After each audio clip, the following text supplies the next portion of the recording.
देशभक्त का ये एपिसोड भीमा कोरेगांव घटना पर नहीं है। वहां क्या हुआ था, क्यों हुआ था, 1 जनवरी 2018 में वहां किस वजह से दो कास्ट ग्रुप्स के बीच में झड़प हुई थी, कैसे दो जाने गई थी, ये समझाने में थोड़ा वक्त लगेगा। देशभक्त की इस एपिसोड में मैं आपको यह भी नहीं बताऊंगा कि फादर स्टैन स्वामी कौन थे, उन्होंने आदिवासी और मार्जिनलाइज्ड लोगों के लिए झारखंड में कितना काम किया था और कैसे करीबन 70 किताबें लिखी थी। मैं आपको यह भी नहीं बताऊंगा कि फादर स्टैन स्वामी जीवन भर इंडिया के लीगल सिस्टम का उन्होंने कैसे इस्तेमाल किया कमजोर लोगों की मदद करने के लिए। इन सब के बारे में अगर आपको जानना है तो नीचे डिस्क्रिप्शन बॉक्स में बढ़िया आर्टिकल्स के लिंक हैं, बहुत अच्छे अच्छे लोगों ने अच्छे अच्छे आर्टिकल्स लिखे हैं, उसे पढ़ लीजिएगा। और वैसे में भी इतना टाइम कहां है आपके पास ये सब पढ़ने का, समझने का, सुनने का। आप लोग तो ऐसे में ही बोलते रहते हो, इंस्टा रील बनाओ, 30 सेकंड में समझाओ, नहीं समझा सकते हो तो कट लो। तो आज के एपिसोड में कुछ बेसिक सवाल कि जिस जुडिशियल सिस्टम पर फादर स्टैन स्वामी का इतना भरोसा था, उसी जुडिशियल सिस्टम में एक बुजुर्ग अधमरे इंसान को बेल क्यों नहीं मिली। उससे भी बड़ा सवाल, क्या सरकार टेरर, आतंक को लेकर सीरियस नहीं है? नहीं तो 3 साल के बाद भी अभी तक भीमा कोरेगांव 16, मेरा मतलब है 15 आरोपियों पर ट्रायल क्यों नहीं हुआ है? किस शुभ घड़ी का इंतजार कर रहे हो भाई?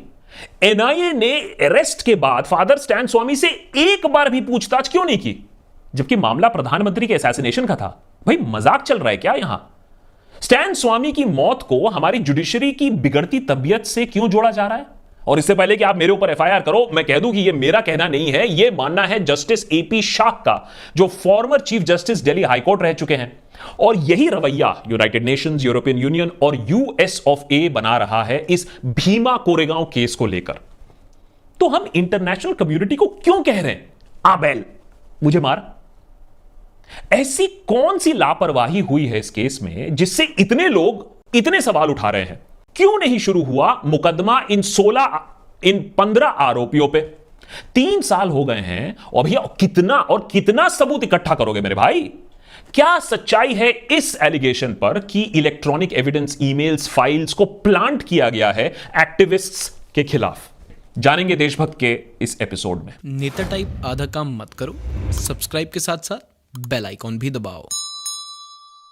अगस्त 2018 में रेड, फिर जून 2019 में रेड और फाइनली अक्टूबर 2020 में अरेस्ट।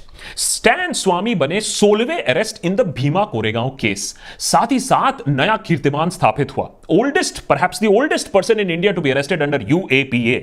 अब जेएनयू के छात्र तो एंटी नेशनल है ही, अब साथ ही में बुजुर्ग अंकल भी टुकड़े टुकड़े गैंग के मेंबर। बहुत बुरा, बहुत बुरा। सबूत क्या है? फादर स्टैन स्वामी के खिलाफ कुछ प्रोपेगेंडा मटेरियल बरामद हुई और कम्युनिकेशन माने बातचीत दूसरे आरोपियों के साथ, जैसे सुधा भारद्वाज, वरावरा राव।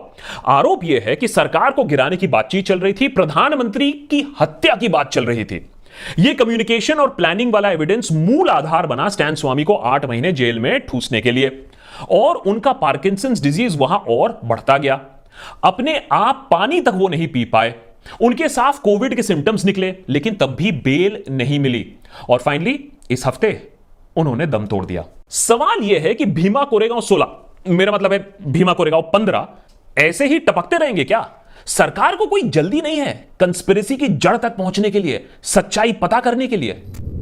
आइए सबसे पहले देखते हैं कि ये जो सनसनीखेज सबूत है वो क्या है सरकार के पास, जिसके दम पर स्टैन स्वामी को छोड़ो, सुधा भारद्वाज जैसे एक्टिविस्ट को 3 साल तक बेल तक नहीं मिली।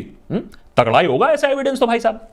तो जून 2018 में इस केस में बहुत सारे लीक्स होने लगे, सनसनीखेज चिट्ठियां सामने आई, जिससे दिखाया गया कि ये एक्टिविस्ट माओइस्ट से बात कर रहे हैं। और सबसे चौंका देने वाली बात, प्रधानमंत्री मोदी का असैसिनेशन प्लॉट जो एक्सपोज हुआ। पुलिस का काम और भी आसान हो गया, क्योंकि माओइस्ट कभी नाम लेकर बात नहीं करते हैं और हमेशा कोड वर्ड्स में बात करते हैं। लेकिन यहां देखिए, इन कम्युनिकेशन में खुल्लम खुल्ला डिस्कस हो रहा है, नाम लेकर, डिटेल्स लेकर। इन चिट्ठियों में सिविल सोसाइटी, यूथ लीडर्स जैसे उमर खालिद, जिग्नेश मेवानी का भी नाम शामिल किया गया। मतलब यह कि जो बात न्यूज चैनल्स पर चीख चीख कर कही जा रही थी, वो एक्चुअली सच निकली। अर्बन नक्सल सच में है, और वो Maoist, human right activist, opposition parties, Dalit and Muslim leader सब मिलकर सरकार के खिलाफ कंस्पिरेसी रच रहे हैं। और ये कोई रियाना और ग्रेटा वाला छोटा मोटा टूल किट नहीं है भाई साहब, ये धमाका था, धमाका। सबसे पहले एक्टिविस्ट रोना विल्सन को अरेस्ट किया गया। उनके लैपटॉप से एक लेटर मिला जहां एक राजीव गांधी टाइप इंसिडेंट को अंजाम देने की बात कही गई। न्यूज चैनल्स में यह मामला हफ्तों तक चला। बहुत सारे हाई प्रोफाइल अरेस्ट हुए, इंक्लूडिंग सुधा भारद्वाज, जिन्होंने यूएस सिटीजनशिप छोड़ के इंडिया में अंडर प्रिविलेज लोगों के साथ काम करने के लिए अपनी पूरी जिंदगी लगा दी। लोगों का पूरा समर्थन मिला सरकार को इस कार्यवाही में। सुधा भारद्वाज की बात को कौन मानेगा कि ये सारे आरोप फैब्रिकेटेड हैं, ये फेक हैं, ये सरकार की तरफ से एक टूल किट है लोगों को चुप कराने के लिए, एक्टिविस्ट को चुप कराने के लिए जो सरकार से सवाल उठाते हैं। अब देखिए, चाहे नोटबंदी हो, जीएसटी हो, पेट्रोल प्राइस हो या लॉकडाउन हो, जनता हमेशा सरकार के साथ रहती है, सरकार का साथ देती है। तो इसमें भी साथ दिया। अरे भाई, खान मार्केट, टुकड़े टुकड़े, अर्बन नक्सल गैंग को एक्सपोज करना जरूरी है ना। लेकिन अब देश में और विदेश में सवाल उठ रहे हैं कि ये केस आगे क्यों नहीं बढ़ रहा है। स्टैन स्वामी जेल में रहकर, कस्टडी में घुटकर, अब वो फाइनली उसने दम भी तोड़ दिया, लेकिन उसके बाद भी एनआईए ने पूछताछ नहीं की। सुधा भारद्वाज अपना हैप्पी बर्थडे 3 बार जेल में मना चुकी है, लेकिन अभी भी मुकदमा शुरू होने का कोई नाम और निशान नहीं है। देश में अराजकता फैलाने का, प्रधानमंत्री मोदी को खत्म करने का प्लान बन रहा है, लेकिन सरकार को इन्वेस्टिगेशन मजाक लग रहा है। अब कंपैरिजन ले लीजिए, मुंबई 26/11 का केस ले लीजिए। इतना पेचीदा केस है, पाकिस्तान का इन्वॉल्वमेंट है, उसको साबित करना है, सारा एविडेंस इकट्ठा करना है, सारे टेररिस्ट को आइडेंटिफाई करना है जो जल मर गए हैं, जीपीएस डेटा पेश करना है, विटनेसेस को सुनना है, कसब को फांसी के तख्ते तक पहुंचाना है। यह सारा काम 2 साल के अंदर अंदर हो गया था। ट्रायल कोर्ट ने अपना फैसला तक सुना दिया, और वो भी फुल जुडिशियल प्रोसेस के साथ, इनकाउंटर नहीं। आज तक इंडिया की वाहवाही होती है कि कैसे एक पाकिस्तानी टेररिस्ट को भी लीगली, राइटफुली प्रोसिक्यूट किया गया। और यहां देखिए, इंटरनेशनल कम्युनिटी क्या देख रही है। भीमा कोरेगांव 16, मेरा मतलब है भीमा कोरेगांव 15 का कोई विटनेस एग्जामिनेशन नहीं है, कोई चार्जशीट एग्जामिनेशन नहीं है, बस बैठे रहो जेल में और सड़ते रहो। चिंता का विषय यह है कि भीमा कोरेगांव 16 आज भीमा कोरेगांव 15 बन गया है, कल 14, 13, 12 भी हो जाएगा, वो भी बिना किसी ट्रायल के, बिना सच को जाने। यह सरकार को मंजूर है क्या? आनंद तेलतुबड़े 70, वर्णन गुंजाल्विस 68, गौतम नवलखा 70, शोमा सेन 63, सुधा भारद्वाज 61, सबके सब सीनियर सिटीजन, सबके सब मेडिकल इश्यूज हैं, बेल भी नहीं मिल रही है, ट्रायल भी नहीं हो रही है। अरे भाई, एजेंडा क्या है? इतने साल हो गए, एक मौत भी हो गई, ट्रायल का कोई नामो निशान क्यों नहीं है? चार्जेस भाई फ्रेम क्यों नहीं की गई? अरे चार्जेस फ्रेम किए बिना ट्रायल नहीं शुरू हो सकती है। भले वो दूसरी बात है कि 9 PM न्यूज में ट्रायल कब का हो चुका है, फैसला कब का सुना दिया गया है। अच्छा चलो, मान लेते हैं एविडेंस है इनके खिलाफ, तगड़ा एविडेंस है। 3 साल से एनआईए ने और कोई काम नहीं किया, बस सॉलिड एविडेंस ही इकट्ठा किया है। लेकिन इस केस को तूल मिला सरकार की लापरवाही की वजह से भी। एक तो रैंडम चार्जेस पे अरेस्ट, चलो ठीक है, इंडिया, न्यू इंडिया। दूसरा, केस में डिले, इंडियन स्टैंडर्ड टाइम कह लो।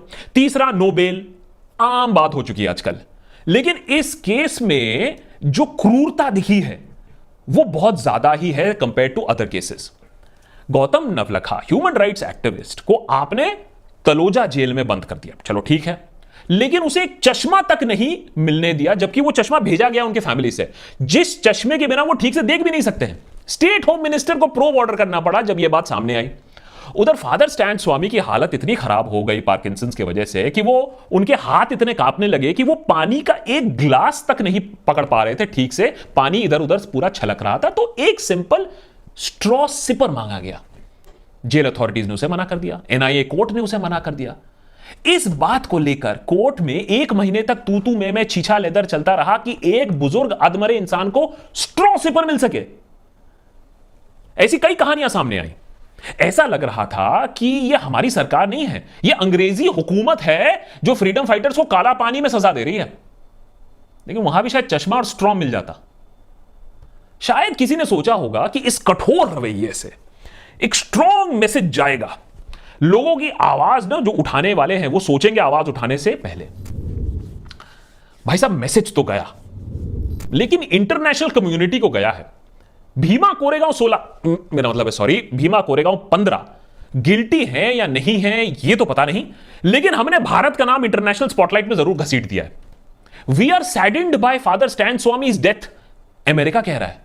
यूएन ह्यूमन राइट्स हमसे यह कह रहा है कि भाई साहब, इंडिया सुनो, जो बेल पर हैं उन लोगों को छोड़ो, जिनके पास सबूत नहीं उनको बेल पे छोड़ो आप। Late chief justice JS Verma कहा करते थे कि 2002 के गुजरात दंगों के बाद भी हमें यूएन ह्यूमन राइट्स कमीशन की फटकार नहीं सुननी पड़ी थी, क्योंकि यूएन को हमारी नेशनल ह्यूमन राइट्स कमीशन पर विश्वास था कि हमारी national human rights commission evaluation ठीक से करेगी, पता लगाएगी और बताएगी कि कौन है रिस्पॉन्सिबल दंगे के लिए। लेकिन अब शायद ये आने वाले दिनों में हमें ये इंटरनेशनल जिल्लत भी झेलनी पड़ेगी। अब यूनाइटेड नेशंस हमें सिखाएगा कि ह्यूमन राइट्स क्या होती हैं, और मौका भी हमने ही दिया है इंटरनेशनल कम्युनिटी को। कस्टोडियल डेथ है, कोई ट्रायल नहीं है, कोई कन्विक्शन नहीं है, कोरोना के बीच में एक अधमरे इंसान को बेल नहीं है, पानी पीने के लिए स्ट्रॉ नहीं है। अगर अपने आप को शर्मिंदा करने के लिए कोई टूल किट है तो उसका नाम है भीमा कोरेगांव 16 अरेस्ट। मेरा मतलब है भीमा कोरेगांव 15 की कहानी। तो 16 नहीं, अब 15 ही सही। Human rights activist, lawyers, trade unionist, activist, writers, intellectuals को आपने बंद कर दिया जेल में, बिना ट्रायल, बिना बेल। इतने साल निकल गए हैं, कभी ना कभी तो सवाल उठेंगे ना सिस्टम पे। जस्टिस एपी शाह ने द हिंदू में ठीक ही लिखा है कि सरकार के पास इतना कॉन्फिडेंस कहां से आता है कि यूएपीए के ऐसे केसेस धनाधन आप दागते रहो। ये कॉन्फिडेंस का राज कहीं कमजोर जुडिशरी तो नहीं। जस्टिस शाह कहते हैं कि हमारी जुडिशरी की कमजोरी बस एक प्रॉब्लम है, और भी अलग प्रॉब्लम है, लेकिन फादर स्टैन स्वामी को बेल ना देना उनकी हालत को देखने के बाद बहुत ही चौंका देने वाला फैक्ट है हमारे जुडिशरी के लिए। एक तरफ चीफ जस्टिस ऑफ इंडिया बात करते हैं बड़े बड़े पर्सनल लिबर्टी, फंडामेंटल राइट्स के बारे में, दूसरी तरफ कोर्ट्स उससे बिल्कुल विपरीत, बिल्कुल उल्टा काम कर रहे हैं। उनका कहना है कि इस वाक्य से कोर्ट के इंडिपेंडेंस पर सवाल जरूर उठता है। तो चलिए अब आते हैं लेटेस्ट छीछा लेदर पर। जब साल पर साल ऐसे ही निकलते गए और भीमा कोरेगांव 15 में अरेस्टेड एक्टिविस्ट ने बार बार यही कहा कि वो मेल्स उन्होंने नहीं लिखे हैं, वो कॉरेस्पॉन्डेंस उनके नहीं है, तो डिफेंस लॉयर्स ने कांटेक्ट किया आर्सेनल कंसल्टिंग को। ये एक प्रसिद्ध डिजिटल फोरेंसिक्स टीम है जिसने बॉस्टन मैराथन बॉम्बिंग जैसे केसेस में भी यूएस गवर्नमेंट के साथ काम किया है। पहले तो फर्म के डायरेक्टर को भी लगा कि ये टाइम वेस्ट है, इतना हाई प्रोफाइल केस है, ऐसे केसेस में टेम्परिंग कहां निकलेगी, लेकिन तब भी उन्होंने कहा कि अच्छा चलो देख लिया जाए। डिफेंस टीम ने तब रोना विल्सन और सुरेंद्र गैडलिंग के डिवाइसेस की ईमेल क्लोन कॉपीज बनवाई, फिर हार्ड ड्राइव में इनको डालकर अमेरिका रवाना कर दिया गया। वहां वो आर्सेनल के हेडक्वार्टर्स पर पहुंची जो बॉस्टन के पास है। पहले तो आर्सेनल ने यह वेरीफाई किया कि ये जो क्लोन कॉपी है ये क्लोन ही तो है, कहीं छेड़छाड़ तो नहीं किया गया इसके साथ, किसी ने कॉपी तो नहीं कर दिया। इसे कहते हैं बेसिकली हैश वैल्यू मैचिंग, या फिर सरल भाषा में कहें तो डिजिटल फिंगरप्रिंट है, उसको मैच करना कहते हैं। तो जब उन्होंने वेरीफाई कर लिया कि ये क्लोन जेन्युइन है, फिर एक हार्ड ड्राइव पर 300 घंटे से ज्यादा लगाया गया। एक्सपर्ट्स ने उसकी छानबीन की। वॉशिंगटन पोस्ट में छपे इन्वेस्टिगेशन के अनुसार आर्सेनल को एक बहुत ही सोफिस्टिकेटेड और serious case of evidence tampering मिला। 2 साल से एक हैकर रोना के लैपटॉप को एक्सेस कर पा रहा था, सब देख पा रहा था और हार्ड ड्राइव पे चीजें डाल भी पा रहा था। सुरेंद्र गैडलिंग के कंप्यूटर के साथ भी बिल्कुल ऐसा ही हुआ है। उसी सेम हैकर ने सुरेंद्र का कंप्यूटर भी हैक किया था फरवरी 2016 में। यह हैकिंग एक डिकॉय या एक फेक फाइल खोलने से हो जाता है, जिससे नेट वायर रिमोट ट्रोजन या रैट इंस्टॉल हो जाता है आपके कंप्यूटर में। कम से कम रोना विल्सन और सुरेंद्र के कंप्यूटर में ऐसा ही हैकिंग हुआ। उनको ट्रैक किया गया और जिस दिन तक पुलिस रोना के दरवाजे तक आई ये ट्रोजन एक्टिव था। आर्सेनल का मानना तो यह है कि ये जो सनसनीखेज फाइल्स पुलिस को मिली हैं वो ऐसे हिडन फोल्डर्स में छुपी हैं जो किसी कंप्यूटर में नहीं, कहीं दूर से बनाई गई हैं उस कंप्यूटर से, और ये नेट वायर का ही काम है। उनका तो यह भी कहना है कि ये फाइल्स उस कंप्यूटर पे लिखना तो दूर की बात है, उस कंप्यूटर पे कभी खोली तक नहीं गई थी। अब जाहिर सी बात है कि हमारी एजेंसीज ऐसे साइंस फिक्शन स्टोरीज में विश्वास तो करेगी नहीं, इसको लीगल एविडेंस तो माना नहीं जाएगा। लेकिन हां, यह बात भी सच है कि इससे भी ज्यादा सोफिस्टिकेटेड और हाईटेक हैकिंग हो चुकी है हमारे देश में उसी समय जब इजरायली पेगासस सॉफ्टवेयर से व्हाट्सएप को हैक किया गया था और कुछ हाई प्रोफाइल लॉयर्स और एक्टिविस्ट पर निगरानी रखी गई थी। उसके सामने ये अटैचमेंट से वायरस तो बच्चों का खेल है। जो भी हो, हम माने या ना माने, इंटरनेशनल प्रेस BK16 मेरा मतलब भीमा कोरेगांव 15 के बारे में लिख रहा है। इंटरनेशनल ह्यूमन राइट्स एजेंसीज हमें लाल आंख दिखा रही हैं और हमारी जुडिशरी की इमेज इंटरनेशनल स्टेज पर तार-तार हो रही है। इन सब चीजों से निपटने के लिए सैडली हम सेडिशन केस नहीं फाइल कर सकते हैं, बॉयकॉट नहीं कर सकते हैं और ना ही हम इनके खिलाफ कोई लॉ पास कर सकते हैं। सोल्यूशन तो सिर्फ एक ही है, भीमा कोरेगांव 16, मेरा मतलब है भीमा कोरेगांव 15 का केस अब फास्ट ट्रैक करो।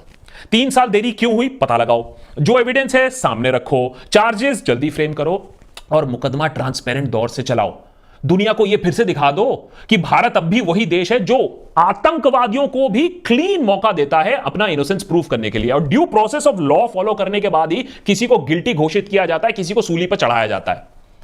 इस केस को मिसहैंडल करने के बाद, स्टैन स्वामी के कस्टडी में मौत के बाद, यह मामला सिर्फ भीमा कोरेगांव का नहीं रह गया है, यह मामला भारत का हो गया है, यह मामला भारत के रेप्यूटेशन का हो गया है, और इसको जल्द ही हमें सुधारना होगा।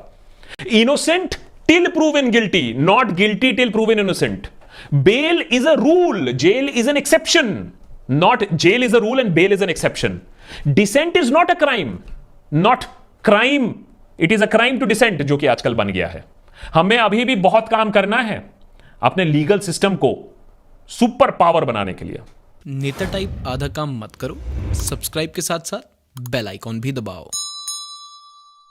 ये एपिसोड ऑब्वियसली लंबा होना ही था, उसके लिए मैं माफी भी नहीं मांगूंगा। इतना कॉम्प्लिकेटेड भीमा कोरेगांव केस है और बहुत लोगों को इसके डिटेल्स भी नहीं मालूम है। भीमा कोरेगांव क्या है और इस केस की और डिटेल्स नीचे डिस्क्रिप्शन बॉक्स पे दे के रखी हैं। हमने इस पे बहुत रिसर्च किया है एंड हमारे बहुत सारे पेट्रन मेंबर्स ने कहा था कि इस पे एक एपिसोड जरूर बनता है, खासकर कि अभी जो लेटेस्ट डेवलपमेंट्स हुई हैं इस केस में उसको लेकर। So thanks to our patrons for asking for this episode. हमने खूब मेहनत करके लगाया है, बनाया है ये एपिसोड। अगर अच्छा ना भी लगा हो तो नीचे कॉमेंट सेक्शन जरूर खुला हुआ है। मदर सिस्टर याद करिए, एंटी नेशनल बताइए, बिल्कुल दैट इज ऑलवेज वेलकम। लेकिन special thanks to our ultimate देशभक्त्स जिनके वजह से हम इतने इन डेप्थ डिटेल्ड रिपोर्ट्स बना सकते हैं। आप भी ज्वाइन कर सकते हैं हमारी मुहिम को, एक मेंबर बन सकते हैं on patreon.com/theDeshBhakt। Many thanks for watching, more episodes coming up.